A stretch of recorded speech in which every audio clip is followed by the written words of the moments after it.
Assalamualaikum warahmatullahi wabarakatuh.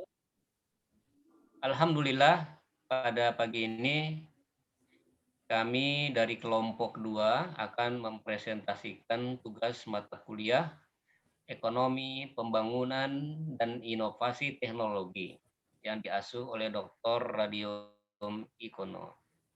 Ada 13 mahasiswa yang bergabung dalam kelompok ini dan pada kesempatan ini akan menyampaikan beberapa poin dari presentasinya.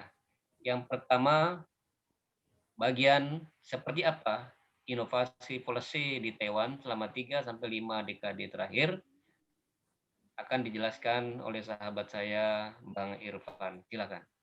Ya, baik, terima kasih.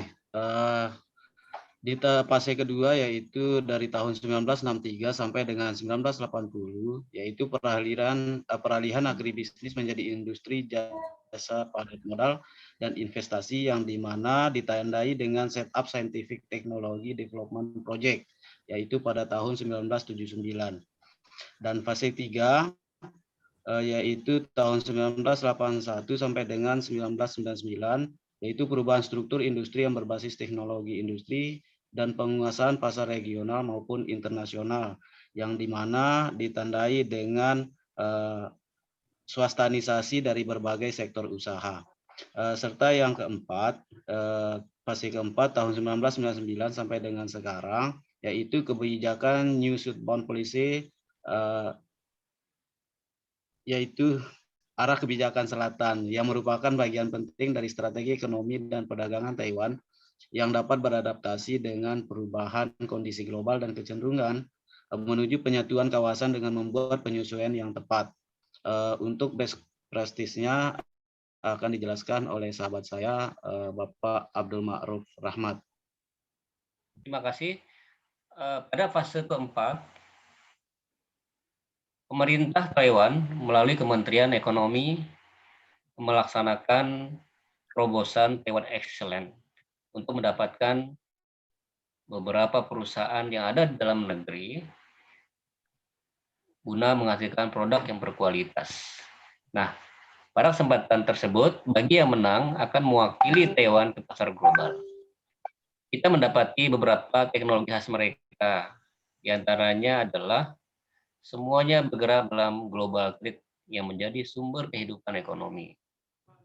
Apa saja?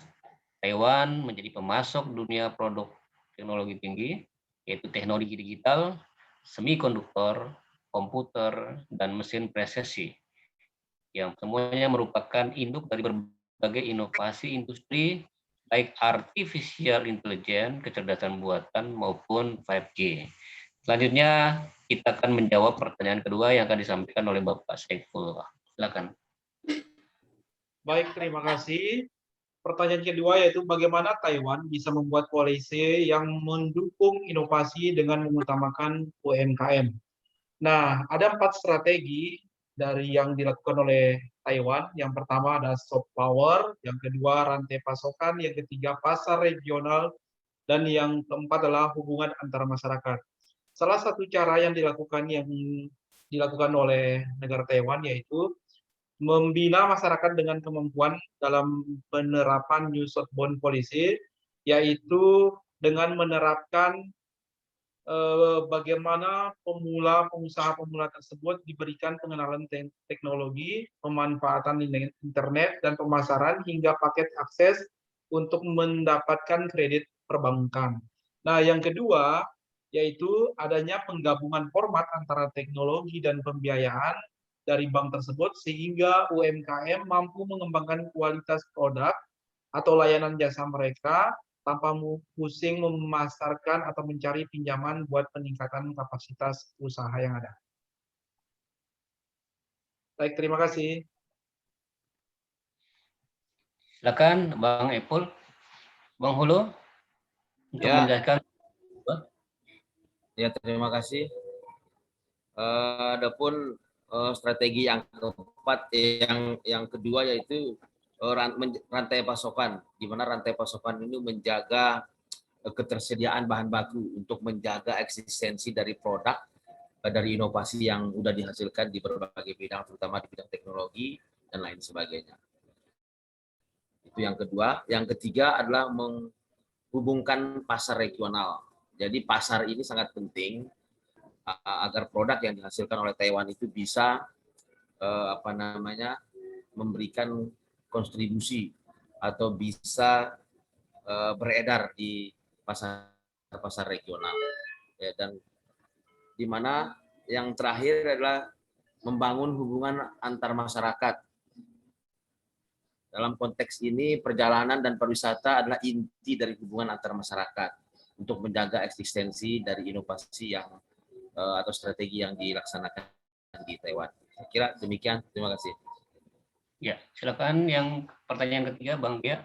Pertanyaan nomor 3 adalah kaitan inovasi di Taiwan dengan pertumbuhan GDP atau PDB per kapita mereka.